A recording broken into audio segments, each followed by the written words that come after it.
Disclaimer: this content is intended for mature audiences only. Viewer discretion is advised. My name is Elena, and I'm 38.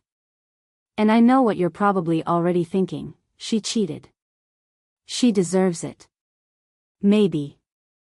But if you'll give me a minute, not to justify, not to manipulate, just to explain, maybe you'll see that it's more complicated than that. That I'm more complicated than that. I was married for 15 years. His name is Daniel. We met at 22, moved in by 23, married by 25. He was that rare mix of gentle and funny, the guy who actually listened when I talked, the guy who kissed my forehead before he kissed my lips. I remember how he'd sneak up behind me while I was cooking, wrap his arms around me, and say, "God, I love coming home to you." Back then, that line would set something on fire in me. Now when he says anything, if he says anything, I brace. I hold my breath. And when he touches me, it feels like I owe him something. I think it started changing after our second miscarriage. He went quiet, and I became too loud. I tried to overcompensate. Smiled bigger. Worked longer hours. Bought new lingerie.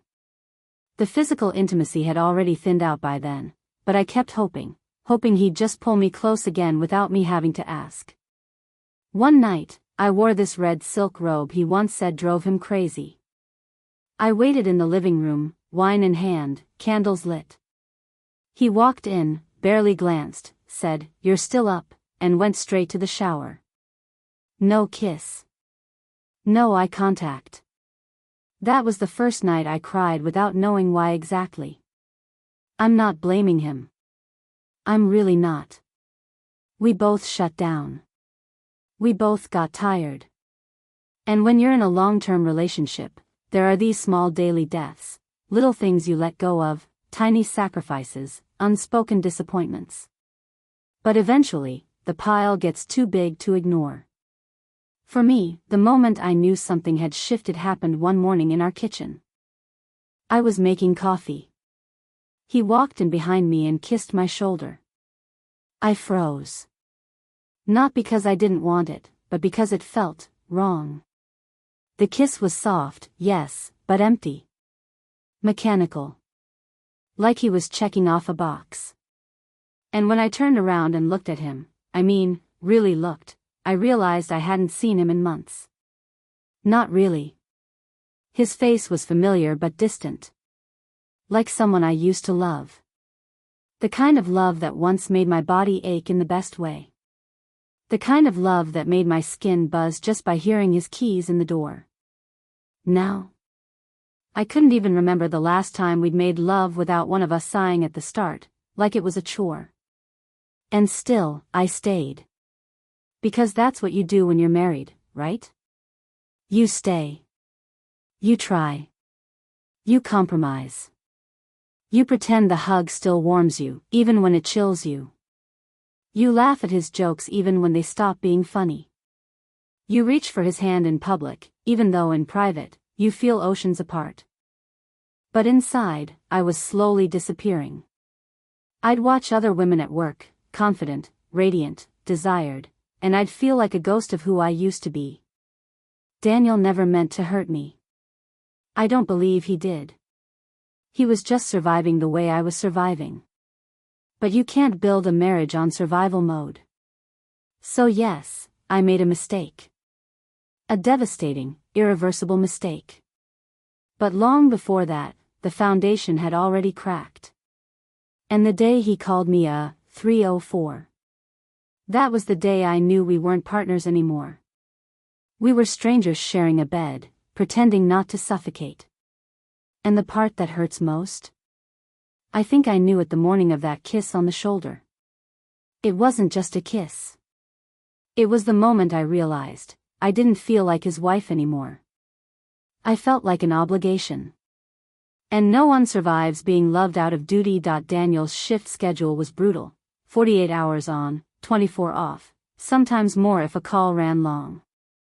I used to admire his strength, the way he handled chaos with a calm voice and steady hands. But over the years, it became clear, he only knew how to manage emergencies. The slow, quiet bleeding of a marriage? That wasn't his department. One Thursday evening, he came home smelling like smoke and sweat.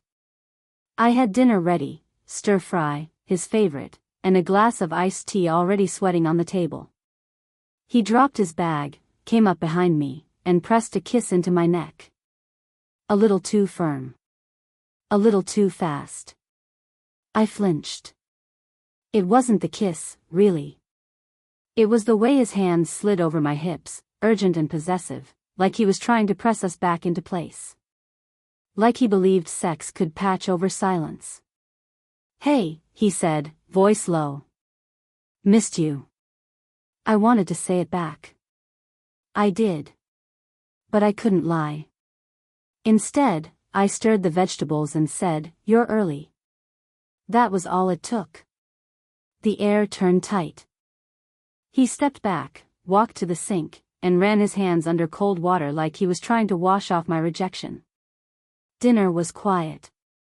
He complimented the food, and I smiled, but it didn't reach my eyes. We sat in the same room, eating the same meal, but it felt like we were performing a marriage we no longer lived in. After, he followed me into the bedroom. I was folding laundry, his station shirt, socks, a pillowcase I always hated, when he slipped his hands around my waist again. "I've been thinking about you all week," he whispered, lips grazing my ear. I froze again. Not out of dislike, but out of disconnect. How do you want me, I thought, when you don't even see me? I turned gently in his arms, placing my hands on his chest. "Daniel, can we just talk first? I feel like I haven't spoken to you in days." His smile faltered. "We're talking now." "No, I mean really talk. About us. About how I'm feeling." He sighed, a heavy, involuntary kind of sigh. "Why do we always have to talk before we're close? Can't you just let yourself feel good again?" That stung. Not because he was trying to hurt me, but because it reminded me how little he understood what I needed. I pulled away. "Elena," he said, stepping forward. "Come on. You've been distant for months. I'm trying here." I wanted to scream, "This isn't trying. This is you checking a box." But I said nothing.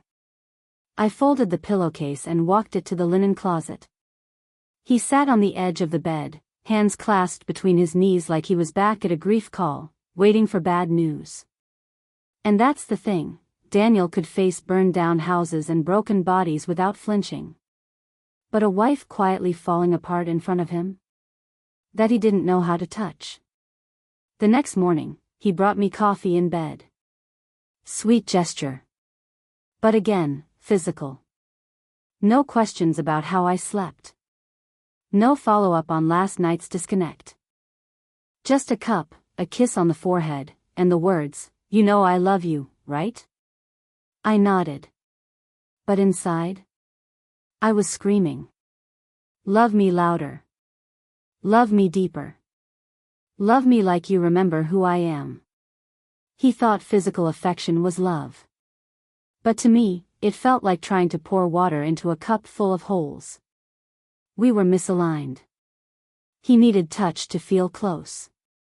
I needed closeness before I could be touched. And every time we tried to meet in the middle, we missed. Worse, I started to feel like I was the one breaking something. Like if I didn't respond with warmth and moans and grateful limbs, I was the cold wife. The problem. So I stopped asking for more. And he stopped noticing I needed it. And that was how the cracks turned into silence. The worst part is, I still find him attractive. Sometimes when he walks out of the shower with a towel slung low on his hips, hair wet, eyes tired, I catch myself staring. My body remembers him. The curve of his shoulder, the way his hands used to make me feel safe. Desired. But now, even wanting him feels like betrayal. To myself. To the version of us that used to be sacred. We were folding towels that Saturday. The sky was gray, and the kind of quiet hung in the house that made everything feel like a waiting room. Daniel had come off a rough shift, 3 fires, 1 fatal, and his body carried that invisible weight. I noticed it in his slumped shoulders, the way his voice dropped an octave. I reached for the fitted sheet at the same time he did, and our hands brushed. He smiled, one of those soft, hopeful smiles that used to melt me. "You okay?" he asked. I nodded, almost reflexively. "Yeah. Just tired." He stepped in closer, placed a hand on the small of my back. "I missed you this week." I gave a small smile. "You were working." "That's not what I meant." He leaned down and kissed me. Not rushed. Not aggressive. Slow. Intimate. His lips warm and familiar. And I let him. But something in me pulled away. Not physically. I stood still. Let it happen. But inside? I recoiled. Because I knew where this was going. I could feel it in the way his fingers grazed my spine, in the pause between kisses. We hadn't truly talked in weeks, but here he was, ready to slide back into my body like that would fix things. He kissed my neck, and I went cold. Not because I didn't care. Not because I didn't want him. But because I wanted to feel safe first. Held emotionally. Seen. "Daniel," I whispered, pulling back slightly. "Maybe not right now." His brows knit. "I'm not rushing you." "I know. It's not that." "Then what is it?" His voice wasn't angry, just tired. Frustrated in a way that stung. I folded another towel, needing something in my hands. "It feels like we only connect when you're touching me. Like that's the only time you notice I'm here." He blinked. "That's not fair." "I'm not trying to be unfair. I'm trying to explain how I feel." "You don't think I miss you?" "I've been out there hauling people out of burning buildings, wishing I was home with you, and now I'm here and it feels like all you want is sex." His mouth opened, then closed. He dropped the towel. "That's not true," he said, softer. "You're my wife. I miss you." "I miss me too," I said before I could stop myself. He looked confused. "What does that mean?" "It means I don't know who I am in this anymore. I feel like I'm performing all the time. Smiling, kissing, pretending I'm okay because I don't want to be the reason we fall apart." He exhaled slowly. Rubbed his hand across his jaw like he always does when he's holding something back. "Is there someone else?" he asked. I stiffened. "No," I lied. Because at the time, it was a lie. He stared at me for a long second. Then shook his head, picked up the towel again, and said, "I'm going to go mow the lawn." And just like that, we returned to pretending. Later that night, he brushed past me in the hallway and gave me a playful slap on the butt. A casual gesture. One we used to laugh about. But it jolted me like a buzzer. I flinched. Not because it hurt. Not because I was mad. Because it felt like a claim. And I didn't want to be claimed. I wanted to be understood. We lay in bed back to back. His fingers brushed my arm once, lightly, before retreating. He didn't try again. And I just stared at the ceiling, blinking against tears I didn't let fall. Why does everything have to turn into sex? It was our anniversary. 15 years. He made reservations at the Italian place where he first told me he wanted kids someday. I used to love that place, warm lighting, good wine, tables just close enough to make you feel part of something. I wore a dress I hadn't touched in over a year. Red. Tight at the waist. A little low in the back. I even curled my hair, added perfume to my wrists like I used to. I wanted to want the evening. I did. And for the first half hour, I almost convinced myself. Daniel was trying, telling old stories, making me laugh. He reached for my hand across the table and smiled like the man I used to know. But then, between sips of wine and awkward silences, he said it. So, maybe after dessert, we head home? Reconnect a little? That word. Reconnect. I looked at him, and something in me just cracked. Because it sounded so simple to him. Like flipping a switch. Like everything that had built up inside me, the distance, the loneliness, the nights I cried in the shower with the water running so he wouldn't hear, was a minor glitch that sex could solve. I pulled my hand away. He blinked. What? I tried to smile, to keep it inside. But it surged anyway. The words just burst out, wild and jagged. Why is it always about that with you? I snapped. Why does every nice moment have to come with an agenda? He blinked, confused. It's our anniversary, Elena. I thought we were doing better tonight.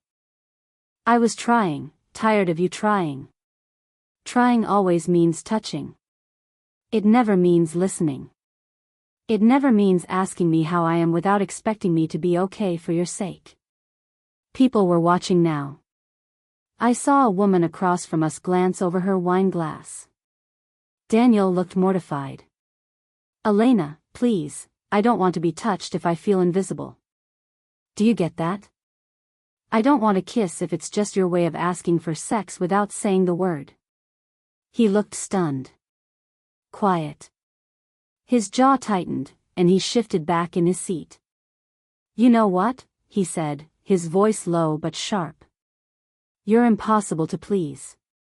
If I don't touch you, I'm cold. If I do, I'm selfish. What the hell do you want from me? I opened my mouth. Closed it again.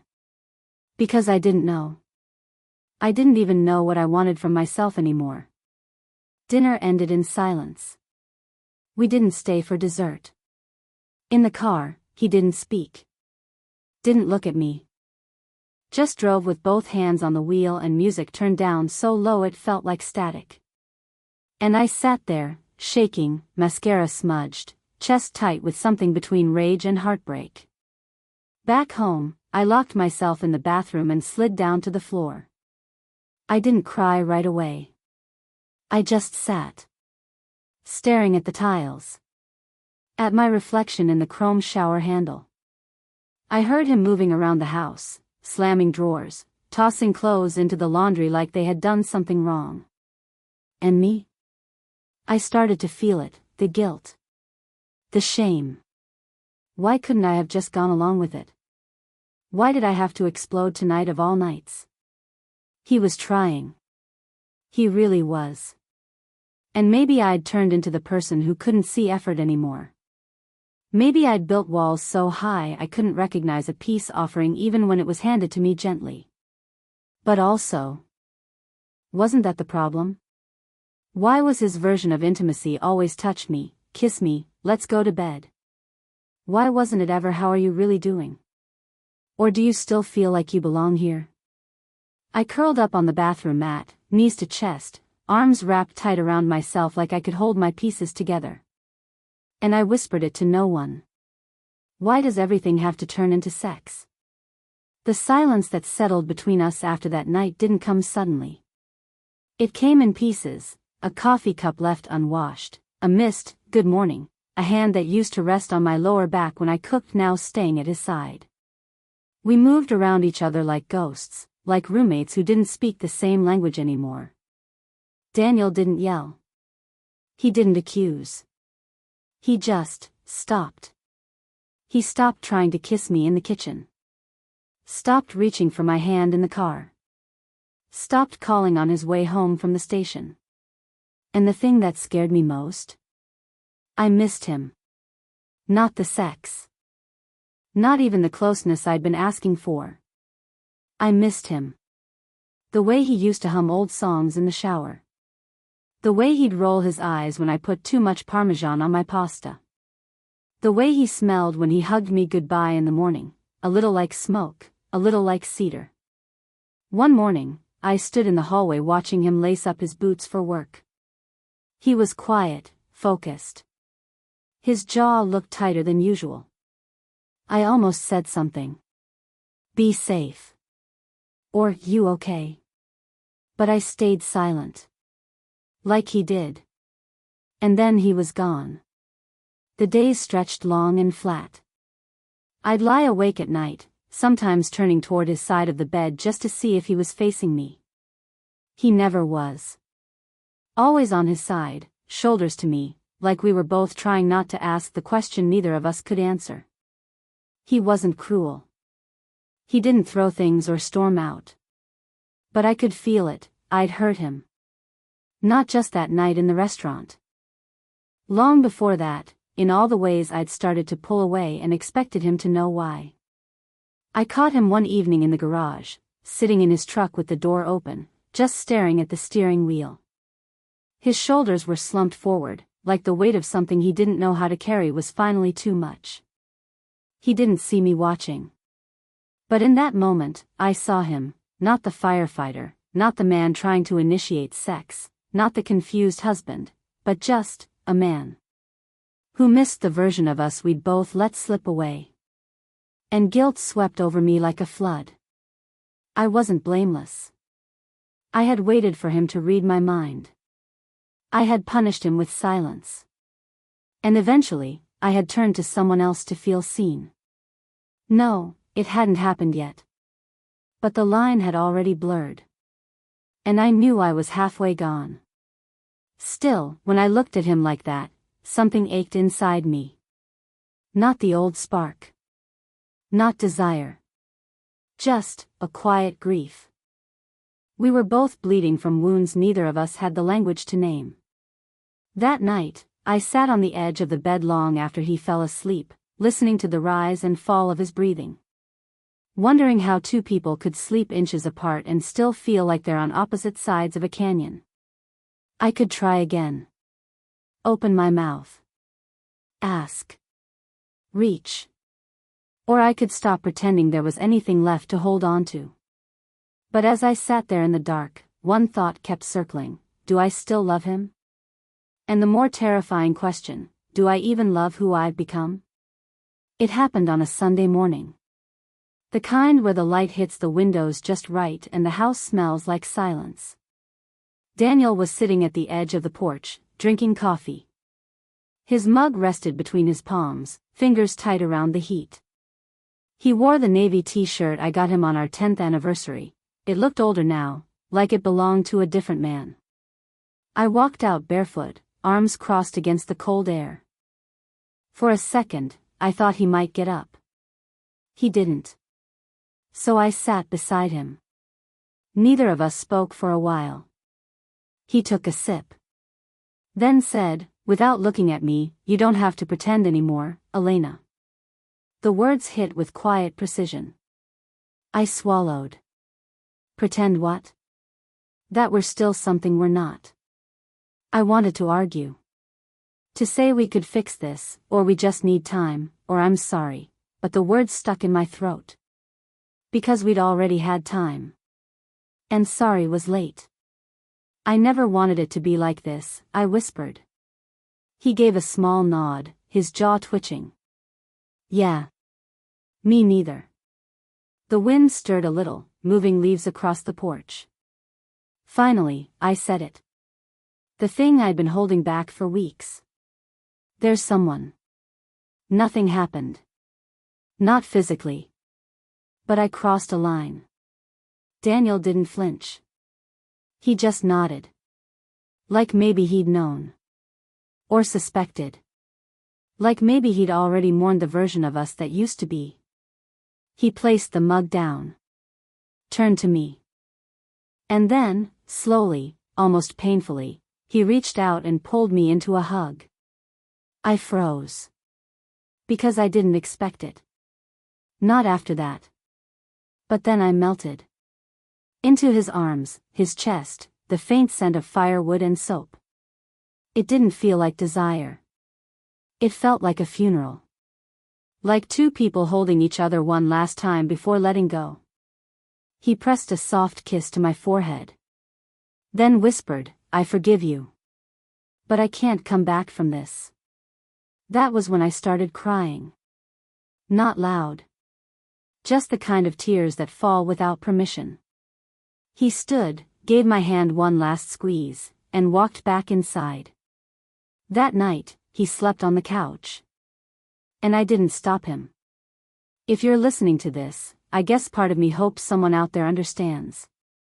Not forgives. Not agrees. Just understands what it's like to wake up one day in your own life and feel like a stranger. I used to believe that love, once solid, stayed that way. That if you chose the right person, built the right kind of life, stayed faithful to your vows, that it would carry you through everything. But I've learned it doesn't work like that. Love erodes quietly. Not in shouts or slammed doors. But in silence. In the little ways we stop reaching. And when I finally told him, when I admitted the truth and begged for something, anything, even his anger, he just looked at me like I'd disappeared. Like the version of me he loved had died quietly months ago, and he'd only now found the body. He called me a 304. A whore. Not out of spite. But because that was what pain sounded like in his mouth. And I remember thinking, that's it. That's how it ends. Not with fireworks. Not with a dramatic affair or a screaming match. But with two people standing in the ruins of what they thought was forever, realizing they don't know each other anymore. I wanted him to fight. To yell. To beg me to come back from the edge. Instead, he forgave me. And walked away. And somehow, that hurt more. You want to know what I learned? That desire without emotional intimacy dies slowly, suffocates in silence. That being touched doesn't mean being loved. And being loved doesn't always mean being understood. I learned that emotional neglect is quiet. It doesn't leave bruises. But it changes you. It makes you believe you're ungrateful for wanting more. It makes you ashamed of your hunger. But I also learned something else. That I had a part in all of this. That I stopped communicating. That I waited to be rescued emotionally when I should have rescued myself. That I let resentment grow in the corners of our house instead of pulling it into the light. If I could go back, I'd talk more. I'd be honest sooner. I'd tell him, I miss us, but I miss myself too. Because I think that's where it starts, when we stop recognizing ourselves inside the relationship. When we begin to shrink for the sake of peace. So now, I'm alone. Not because he didn't love me, but because I let love turn into survival. And he deserved more than that. So did I. Where do I go from here? Forward. I don't know what that looks like yet. But I do know I won't settle for love that's quiet in all the wrong ways again. If you're listening, and you feel lost in your relationship, speak. Even if your voice shakes. Even if it's messy. Especially if it's messy. Because silence doesn't save anything. And love, real love, is built in the hard conversations. The ones we're too scared to have. Don't wait until it's too late to try. I did. And I'll carry that for a long time.